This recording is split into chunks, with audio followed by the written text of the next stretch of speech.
আপা আসবো? ও না, পরে আসি তাহলে। আরে না না, এসো এসো। ফেরদৌসির সাথে তোমার আলাপ আছে? না, এমনি আমি ওনাকে চিনি, আলাপ নেই। ও হচ্ছে শাহিন। আসসালামু এই তো, আলাইকুম। আলাপ হয়ে গেল। খুব ভালো হয়েছে তুমি এসেছো। ফেরদৌসিকে যেহেতু পাওয়া গেল, একটা কাজের কথা বলে ফেলি। ওই যে সেদিন মিটিংয়ে যে বিষয়টা নিয়ে কথা জি। বলছিলাম, ফেরদৌসি, তুমি তো জানো আমরা মানবাধিকার রক্ষায় কাজ করছি। তুমি প্রায়শই আমাদের এখানে আসা যাওয়া করছো, আমাদের সাথে বেশ কিছু কাজও করেছো। তুমি তো মোটামুটি আমাদের সব কিছুই জানো। আসলে ৭১-এ মুক্তিযুদ্ধের সময় সারা দেশে যে সকল নারীরা নির্যাতিত হয়েছিল তাদের নিয়ে যে কাজগুলো করছি সেগুলো কিন্তু লোকচক্ষুর আড়ালেই রয়ে যাচ্ছে। বলতে পারো আমাদের সমাজ ব্যবস্থাই এর জন্য দায়ী। তাই ভাবছিলাম, তুমি তো ৭১-এ খুলনাতে ছিলে, সে সময় ধর্ষণ বা নির্যাতনের শিকার হয়েছে এমন কোনো নারী বা কোনো পরিবারের তথ্য যদি তুমি জানো, আমাদেরকে দিয়ে সাহায্য করতে পারো। আসলে তোমার উপরে আমরা একটা দায়িত্ব দিতে চাইছি আর কি। তুমি যদি তাদের তথ্যগুলি দাও তাহলে আমরা একটা ডাটাবেস তৈরি করতে পারি, আমরা তাদের সাথে যোগাযোগ করতে পারি, তাদের সব খবরাখবর নিয়ে কাজটা এগিয়ে নিয়ে যেতে পারি। তুমি যদি সাহায্য করো। কথা বলতে পারি তাদের সাথে। কি হলো ফেরদৌসি, খারাপ লাগছে?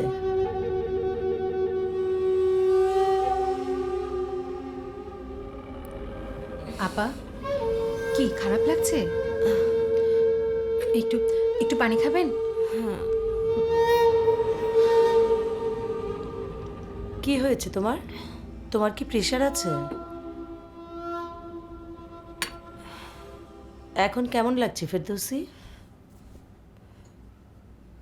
আমি ঠিক আছি। আপনারা চাইলে আমি চেষ্টা করে দেখতে পারি, দেখি চেনা জানা কাউকে পাই কি না।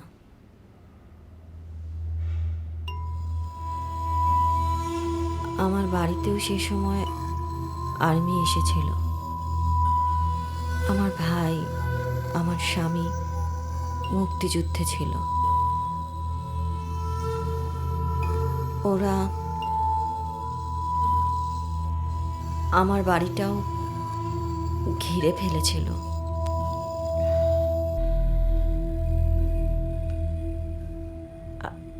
আচ্ছা ঠিক আছে, আমরা তোমার কথা শুনবো। এখন তোমাকে বলতে হবে না, তুমি সময় নাও। আর তুমি যদি এখানে বলতে না চাও, তুমি যেখানে বলতে চাইবে শাহিন তোমার সাথে সেখানেই দেখা করবে। আপা, আজকে আমি উঠি। আমি কিছু বলতে চাই, তবে আজকে না। আচ্ছা ঠিক আছে। শাহিন, তোমার কিছু বলার আছে? না, আপাতত না। আমি আপনার বাড়িতে আসতে চাই, যদি আপনার কোনো অসুবিধা না থাকে। কোনো অসুবিধা নেই, নিশ্চয়ই আসবেন। ৩২ নম্বর ধানমন্ডি আমার ঠিকানা। কবি সুফিয়া কামাল খালাম্মার পাশের বাড়িটাই আমার। আপনি আসবেন, জি। আমি অপেক্ষা করব।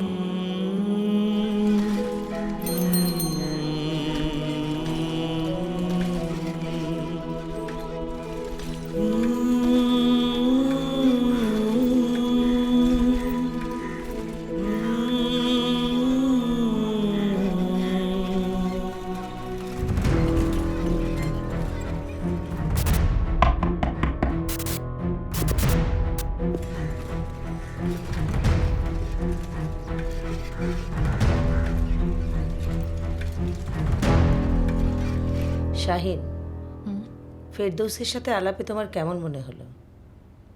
ও কিন্তু এর আগেও আমাদের সাথে অনেক প্রজেক্টে কাজ করেছে। মিটিংয়ে সে নিয়েই কথা হচ্ছিল। নারীর ৭১ প্রজেক্টে ফেরদৌসিকে কিন্তু আমরা সাথে রাখতে পারি। কিন্তু আমার সাথে তো আজকে প্রথম আলাপ হলো। আপা, খেয়াল করেছেন কথাগুলো বলার সময় ওনাকে কেমন উদ্ভ্রান্ত দেখাচ্ছিল? আমার মনে কিন্তু অন্য কিছু এসেছে। হ্যাঁ, ওকে অনেক দিন ধরেই দেখছি। একটু অন্যমনস্কতাও দেখেছি, সেটা হয়তো শিল্পী হওয়ার কারণে। আর ওই গাছের শিকড় দিয়েও যে ধরনের ভাস্কর্য বানায়, তার জন্য ওকে একটা আলাদা ধ্যানে থাকতে হয়। আমার কাছে এমনটাই মনে হয়েছে এতদিন। কিন্তু আজকে ওর কথাবার্তা শুনে একটু খটকা লেগেছে। ফুলেশ্বরী কোথায় গেছে? ভাত খাবে না? কলেজ ছুটি তো, তাই রাজেশ্বরীর বাসায় গেছে। ও। বনে বনে থাকুক একসাথে। আচ্ছা, তোরজোর কি খবর? ছেলেমেয়েরা না আসলে বাড়িটা কেমন ফাঁকা ফাঁকা লাগে। আছে, ব্যস্ত হয়তো। তোমার কি হয়েছে ফেরদৌসী? মুখটা শুকনো লাগছে।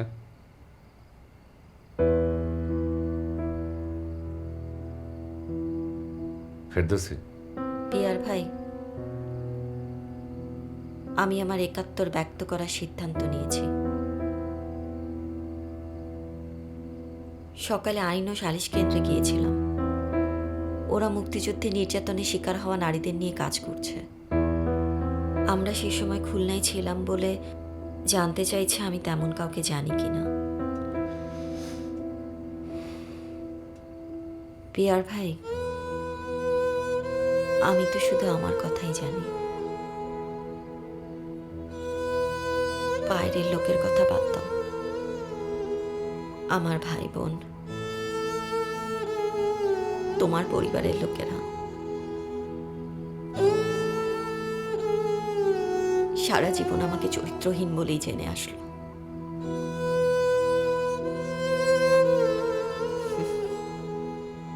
তাই সমাজের ভয় আমি আর করি না।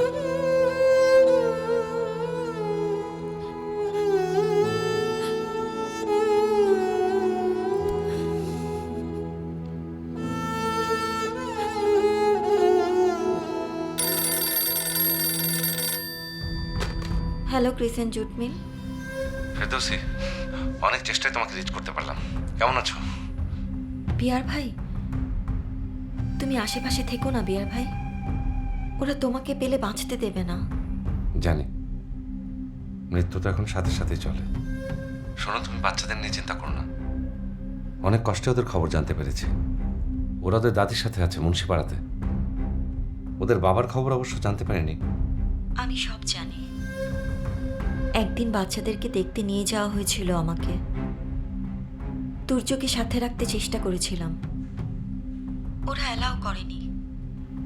আমাকে মিথ্যে মামলায় ফাঁসানো হয়েছে। আমার যা হবার হবে। তুমি আর বিপদে জড়িও না, চলে যাও। এখানকার কাজ ছেড়ে খুব তাড়াতাড়ি এখান থেকে সরে পড়তে হবে। যে কোনো সময় ধরা পড়তে পারি। আমাদের একটা ছেলে বোমা সহ ধরা পড়েছে এর মধ্যে। একবার তোমাকে দেখতে চেয়েছিলাম, যদি একবার দেখা হতো।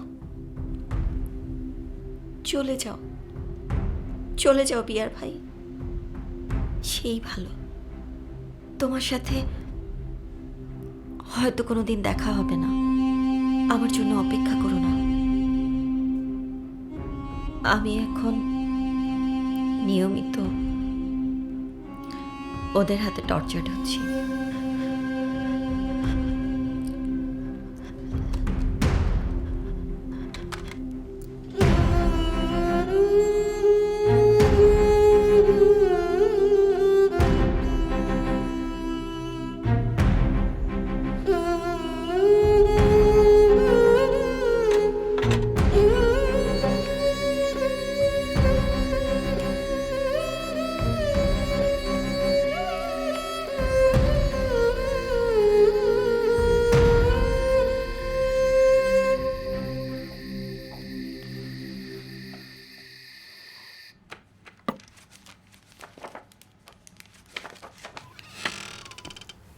আসসালামু আলাইকুম স্যার।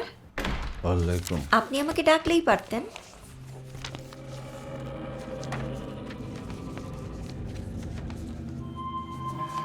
फिरदौसी, तुम बारे खूबसूरत लग रहे हो।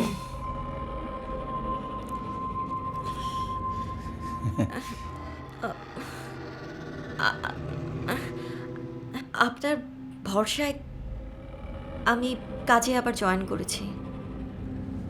আমার পরিবারকে মাস শেষে বেতনটা পাঠাতে হয়। तनख्वाह नहीं मिला क्या?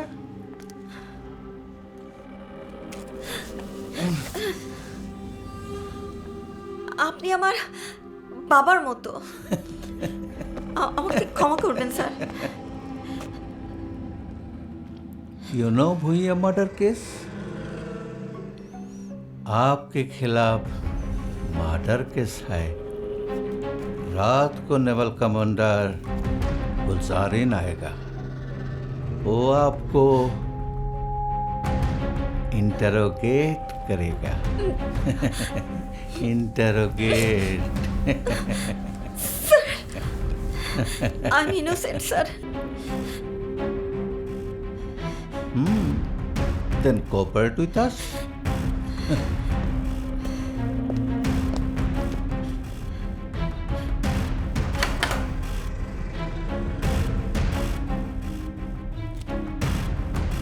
স্যার কি করছেন? স্যার স্যার আপনাকে স্যার আপনাকে আমি বাবার মতো জানি স্যার।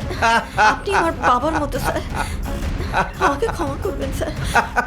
স্যার স্যার আমাকে ক্ষমা করুন স্যার। স্যার স্যার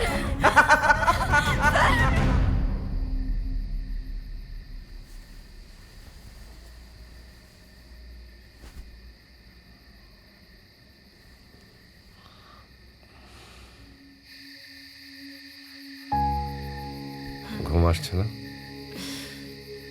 তুমিও তো ঘুমোওনি। ছেলে মেয়েদের সাথে কথা বলতে হবে। 71 তোমার জীবনে ধ্রুব সত্য। তুমি চাইলে অবশ্যই সবাইকে তা বলবে, আর যদি না বলতে চাও তাতেও ক্ষতি নেই। তুমি আসলে ঠিকই বলেছ, হারাবার আসলে কিছু নেই।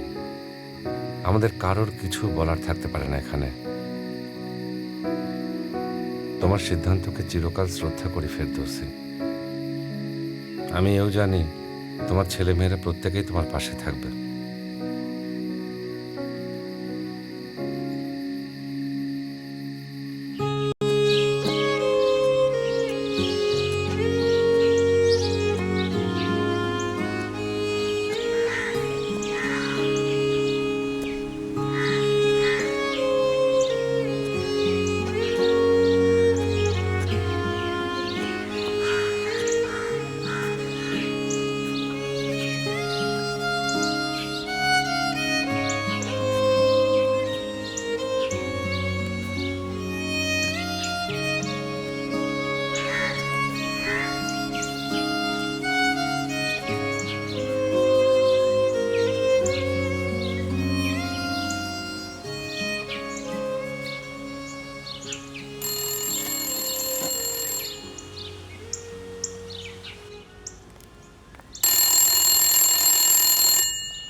হ্যালো হ্যালো, আসসালামু আলাইকুম। ফেরদৌসী আপা আছেন? হ্যাঁ বলছি। আপা, আমি আইন ও সালিশ কেন্দ্রের শাহিন বলছি। কেমন আছেন? আমি ভালো আছি। আপনি যদি সময় দেন তাহলে আপনার বাড়িতে একবার আসতে চেয়েছিলাম। আজকে আসতে পারেন, আমি আছি। ঠিক আছে আপা, আপনার যদি আপত্তি না থাকে তাহলে কি আমি একটা রেকর্ডার নিয়ে আসতে পারি আপনার কথা রেকর্ড করার জন্য? আমার কোনো আপত্তি নেই। আচ্ছা আপা, তাহলে দেখা হচ্ছে আজকে। হ্যাঁ ঠিক আছে।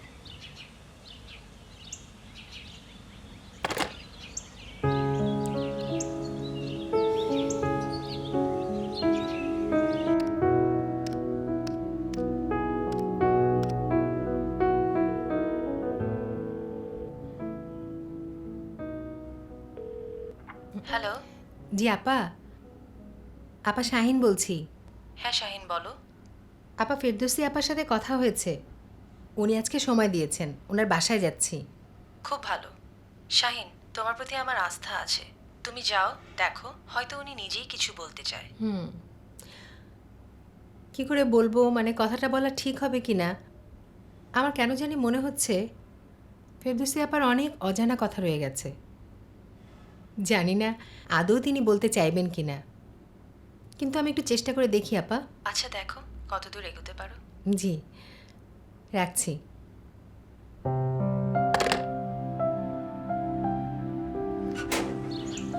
আসসালামু আলাইকুম আপা, ওয়ালাইকুম সালাম, আসেন। কেমন আছেন? ভালো, আসেন। কি সুন্দর বাড়ি আপনার। আমার না অনেক দিনের শখ ছিল একদিন এসে দেখার। একদিন সময় নিয়ে আপনার কাজগুলো দেখতে হবে। আমার তো ওদের সাথেই সময় কেটেছে। আসবেন, এত তাড়া কিসের? আসুন বসি। আপনি আমাকে তুমি করে বলবেন। ঠিক আছে, বসো।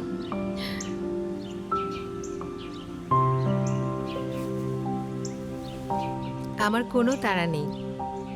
আজ আমি এসেছি শুধু আপনার কথা শুনতে। আপনি মন খুলে সব বলবেন, আমি সব শুনবো। আচ্ছা,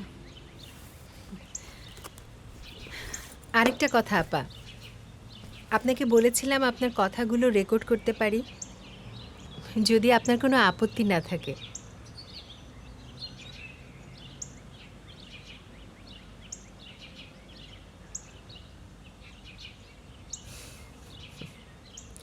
আমার কোনো আপত্তি নেই। তাহলে কথা শুরু করি।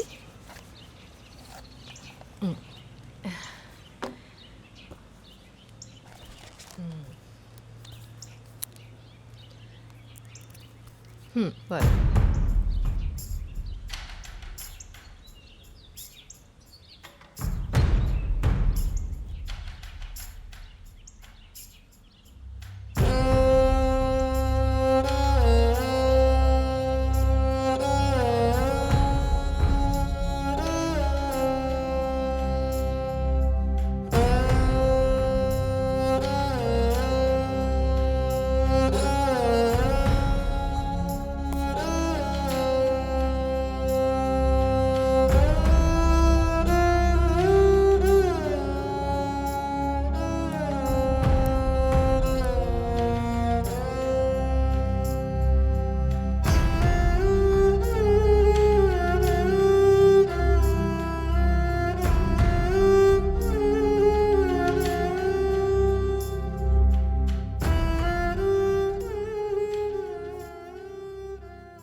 হ্যালো। হ্যালো, আমি। ও হ্যাঁ আপা, বল কি অবস্থা? শোন, তোর সাথে আমার কিছু কথা ছিল। বল, আমি এমনিতেই আজকে কালকে তোর ওখানে যেতাম তো। কি ব্যাপার? কথাটা খুব জরুরি, কথাটা মন দিয়ে শোন। ৭১-এর একটা সময় আমার সাথে ঘটে যাওয়া অনেক ঘটনার সাক্ষী তুই।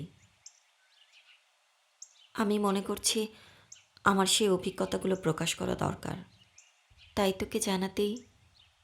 তার মানে কি বলতে চাচ্ছিস তুই? দেখ আপা, তুই নিজে দুশ্চরিত্র প্রমাণ হবি হ, আমার নাম এর মধ্যে জড়াবি না। খবরদার তুই আমার নাম কোথাও বলবি না, আর কোনো সম্পর্ক রাখবি না আমার সঙ্গে।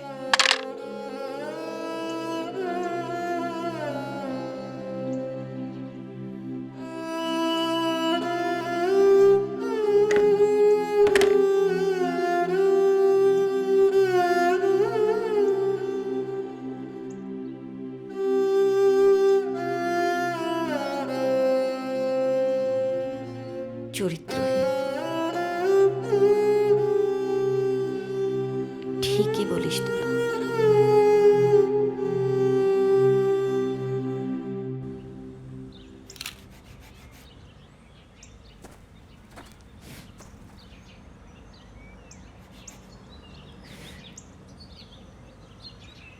আব্বু, দেখো তো পাখিটা কেমন হলো। দারুণ হয়েছে আম্মু, মনে হচ্ছে এখনই আকাশে উড়াল দেবে। এভাবেই থাকবেন আম্মু। দুর্য, তোমার সাথে আমার কিছু কথা ছিল। বলে ফেলেন মা। আমি আর 15 মিনিট আছি, 2 মিনিটে খাবো, তারপর দৌড়াতে হবে। তোমরা 3 ভাই আমার মুক্তিযুদ্ধ সময়ের সন্তান। আমার 71, আমার যুদ্ধ কিছুটা জানো, যদিও তুমি সে সময় অনেক ছোট ছিলে। আমি ঠিক করেছি আমার মুক্তিযুদ্ধ সময়ের কথা এদেশের মানুষকে জানাতে চাই।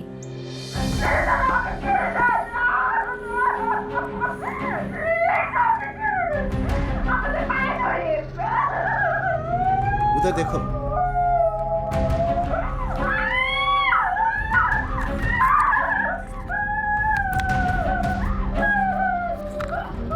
अरे खेलो ना।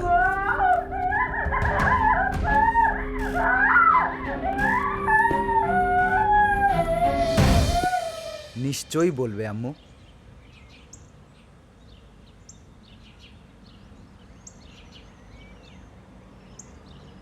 চলো আব্বু, তুমি ভাত খেয়ে নাও, তোমার দেরি হয়ে যাচ্ছে। চলো।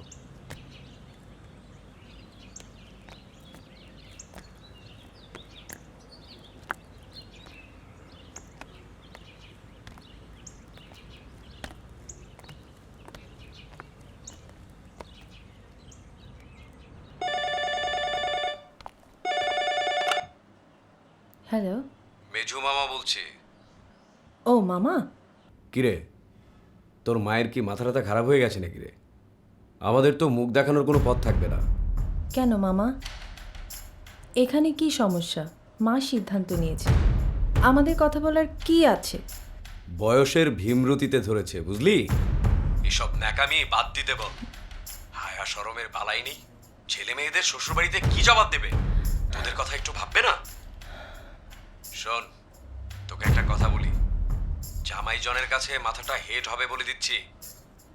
তোর মায়ের মাথা থেকে এই ভূত নামা, সংসারে মুখ দেখাতে পারবি না।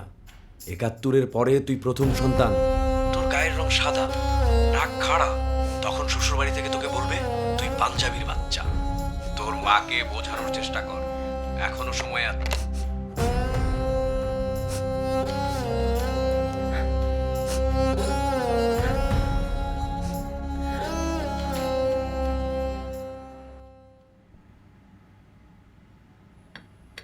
আচ্ছা, ফেরদৌসী প্রিয়ভাষিনীর ব্যাপারটা নিয়ে তুমি কি ভাবছো? কথাটা আমি তুলতাম আপা। এই কদিন কিন্তু আমি অনেকবার তার সাথে দেখা করেছি, ফোনে কথাও হয়েছে, কিন্তু তার সম্পর্কে বিভ্রান্তি কাটছে না আমার।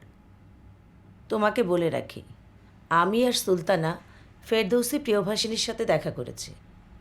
নিয়ম অনুযায়ী আমরা জানতে চেয়েছি ওর পরিবার, পারিপার্শ্বিকতা সব কিছু বিবেচনা করে মুক্তিযুদ্ধের এই নির্যাতনের কথাটা সে বলার জন্য মানসিকভাবে প্রস্তুত কিনা। তবে আসার কথা হলো, আমরা ফেরদৌসীর মধ্যে অদম্য সাহসিকতা দেখতে পাচ্ছি, যা ভবিষ্যতে অন্যদেরও পথ দেখাতে সক্ষম হবে। তোমার মতামতটা জানতে চাইছি। তোমার কি মনে হয় ফেরদৌসী কোনো কারণে দ্বিধান্বিত? না, তা নয়। উনি তো প্রতিদিনই আমাকে অনেক অনেক কথা বলছেন, কখনো হাতে লেখা বয়ানও দিচ্ছেন। এমনও হচ্ছে আপা, ক্যাসেট ফুরিয়ে যাচ্ছে কিন্তু তার কথা শেষ হচ্ছে না।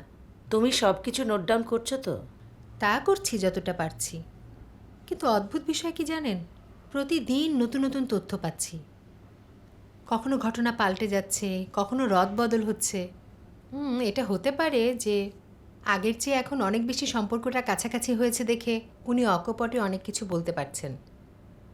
আরেকটা বিষয় আমার মনে হচ্ছে, 71-এর এই 9 মাস ওনার জীবনে প্রতিদিন এত এত ঘটনা ঘটেছে, সেসব বলতে যেয়ে না উনি খেয়ে হারিয়ে ফেলছেন। সেটাই স্বাভাবিক। ফেরদৌসী আপাকে নিয়ে লেখাটা গোছাতে আমার আরও কিছুদিন সময় লাগবে আপা, কারণ 71-এর সময় নারীদের উপর যে নির্যাতন হয়েছিল সেই ধরনের কাহিনীর সাথে কিন্তু ফেরদৌসী প্রিয়ভাষিনীর কাহিনীর অনেক অমিল আছে। পাকিস্তানি সৈন্যরা কিন্তু তাকে বাড়ি থেকে উঠে নিয়ে যায়নি, তিনি গিয়েছিলেন তার কর্মক্ষেত্রে যোগ দিতে। সেখানে দিনের পর দিন উনি নির্যাতিত হয়েছেন, কিন্তু পাকিস্তানি সৈন্যরা কিন্তু তাকে আটকেও রাখেনি। এটার কি ব্যাখ্যা হতে পারে সন্তোষজনক? ফেরদৌসী আপা বারবার তার পারিবারিক জীবনের সমস্যা, আর্থিক সংকট, তার প্রতি সমাজের বিচার ব্যবস্থা এগুলো নিয়ে কথা বলছেন। কিন্তু আমার মনে হয় কি আপা, পুরো ঘটনা যদি ঠিকঠাক মতো না গোছানো যায়, না সাজিয়ে লেখা যায়, তাহলে কিন্তু ফেরদৌসী প্রিয়ভাষিনীর একাত্তর সম্পন্ন হবে না। ঠিক আছে, তুমি সময় নাও, আর প্রয়োজন হলে বলো, মেঘনা তোমাকে হেল্প করবে। আর তুমি তো জানো এসব ক্ষেত্রে খেয়ে হারিয়ে ফেলাটাই স্বাভাবিক। 25টা বছর ধরে কি ট্রমার মধ্য দিয়ে গেছে ভাবতে পারো? শোনো, অন্যের কথায় মন খারাপ করো না। মানুষ সব সময় কথা বলে, বলবেই। অন্যের জীবন নিয়ে তার প্রশ্নের শেষ নেই, কৌতূহলেরও শেষ নেই। আর একটা কথা কি জানো, তোমাদের জীবনটা তোমাদের, আর আমার জীবনটা নিতান্তই আমার। নিজের জীবনের মুখোমুখি হতে শেখো। কিন্তু মা, তোমাকে সবাই ভাস্কর হিসেবেই চেনে। ভাস্কর হিসেবে সবাই আমাকে চেনে, সেটা তো ভালো লাগার মতো একটা বিষয়। আর যদি নাও চিনতো, তাতেও তো আমার অসুবিধার কিছু ছিল না। আমার পরিচয়ের দরকার নেই। আমার মতো লাখো মেয়ে সমাজে আত্মগোপন করে বেঁচে আছে। আমরা কি 71-এর অংশ নই? এ লজ্জা কোনোভাবেই আমাদের পাবার কথা নয়। বঙ্গবন্ধু যাদের বীরাঙ্গনা উপাধি দিলেন, বীরাঙ্গনা পরিচয়ে তাদের মাথা উঁচু করে বেঁচে থাকার কথা। তুমি বলবে মা, তুমি অবশ্যই বলবে। সারাটা জীবন লোকের কথা শুনে এসেছো। আব্বুকেও তার বাবার বাড়ি থেকে চলে আসতে হয়েছে। ওই বাড়িটাকেও তারা শেষ পর্যন্ত পাকিস্তানি হাউস বানিয়ে ছাড়লো। দাদি ফুপুদের সেসব গালাগাল আমি আজও ভুলতে পারি না।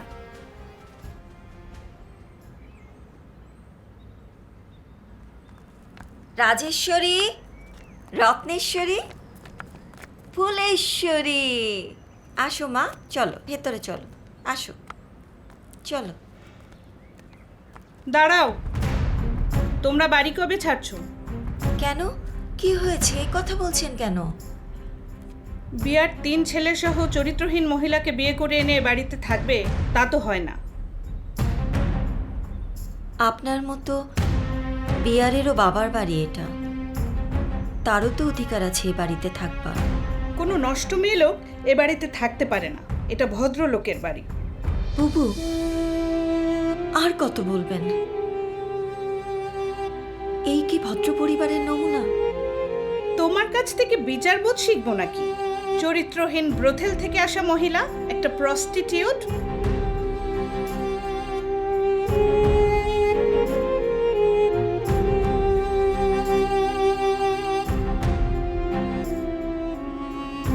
এইসব কথা বাদ দাও। বাংলাদেশের জন্মকে যারা আজন্ম মেনে নিতে পারেনি, তারাই আমাকে চরিত্রহীন বলে। আমি আর অবাক হই না।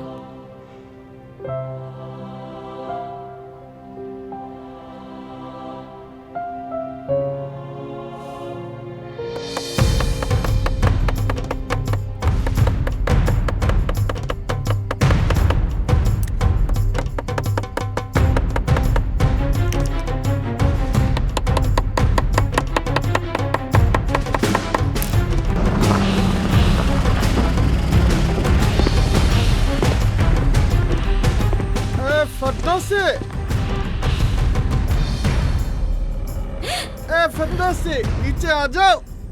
आ जाओ ना, नीचे आ जाओ, आ जाओ। ए फिरदौसी, फिरदौसी, अरे नीचे आ जाओ ना। সে বাড়িতে নাই, আমি তার কাজ করি। हम जानते हैं आप ही फिरदौसी हो।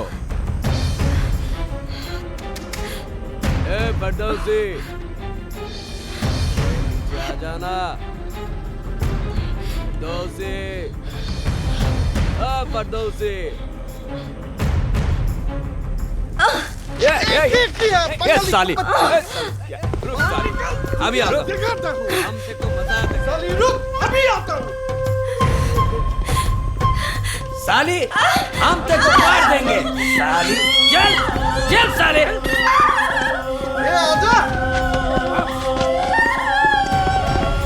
ছেড়ে দেন আমাকে, আমি ইনোসেন্ট, আমাকে কেন নিয়ে যাচ্ছেন?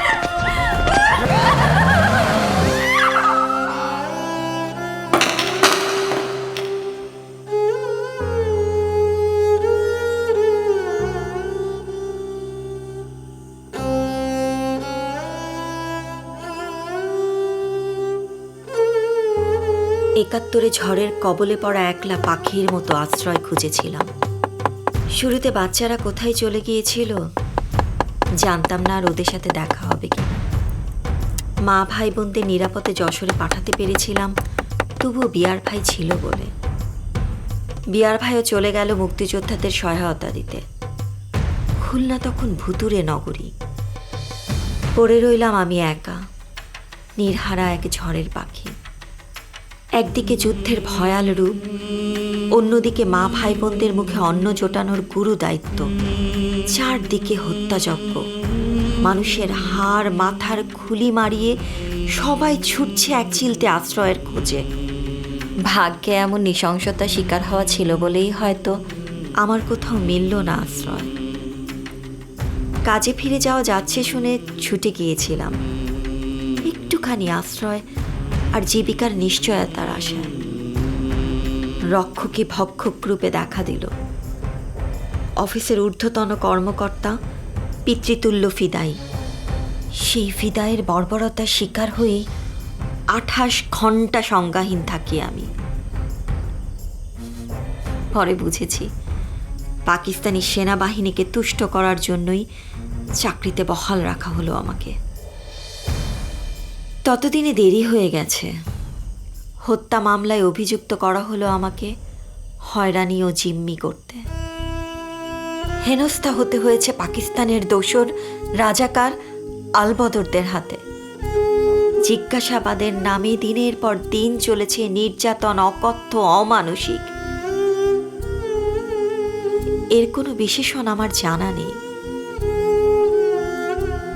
দেশ স্বাধীন হলো, যুদ্ধ থামল না আমার। কোথা থেকে কোথায় চলে এলাম। বঙ্গবন্ধু বীরাঙ্গনা উপাধি দিলেও বুক দিয়ে আগলে রাখা ভাই বোন থেকে শুরু করে বিয়ার ভাইয়ের পরিবার সমাজের সবার কাছে চরিত্রহীন বলে চিহ্নিত হলাম আজন্ম। সমাজকে ছেড়েছি আমি বহুদিন, যখন বুঝেছি মানুষকে তুষ্ট করা আমার পক্ষে সম্ভব না। পরিত্যক্ত গাছগুলোর মধ্যে আমি তো আমাকেই খুঁজে বেড়াই। আমার জীবন আমার, সন্তানদের জীবনও ওরা ওদের মতোই যাপন করবে। আত্মীয় স্বজন নতুন করে বিমুখ হবার ভয় পাই না। আজ আমি সেই বিরাট সমাজের মুখোমুখি হতে প্রস্তুত। এদেশের লক্ষ লক্ষ বীরাঙ্গনা নারীর জন্য আমাকে কথা বলতেই হবে। বাংলাদেশ মহান মুক্তিযুদ্ধ আমার অহংকার। আমি বীরাঙ্গনা।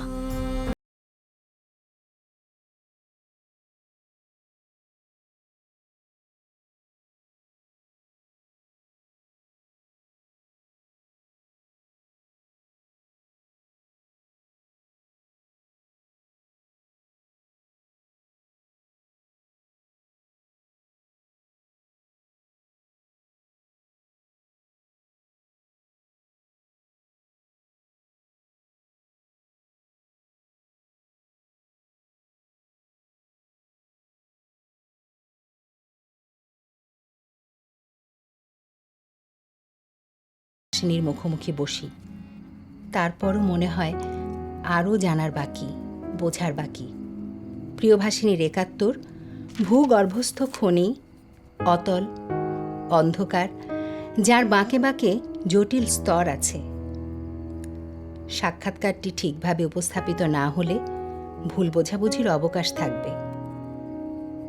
প্রিয় ভাসিনীর সাক্ষাৎকার আশোকের নারীর ৭১ ও যুদ্ধ পরবর্তী কথ্য কাহিনী, এই ২ বইয়ে ছাপা হওয়ার আগেই দেশের বিভিন্ন পত্রপত্রিকা এবং টিভিতে তিনি এ বিষয়ে বেশ কিছু সাক্ষাৎকার দেন।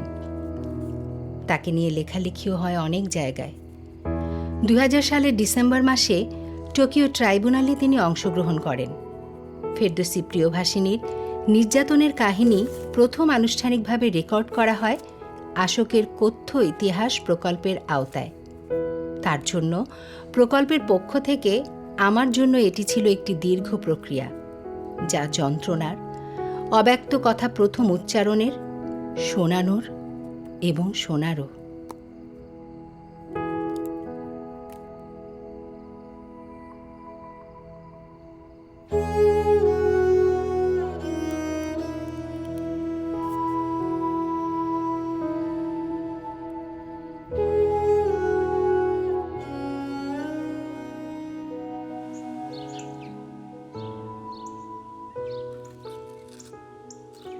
ফেরদৌসী প্রিয়ভাষিনী স্বাধীনতার ২৫ বছর পর গর্বিত চিত্তে নিজের বীরাঙ্গনা পরিচয় যিনি জনসম্মুখে ব্যক্ত করেন।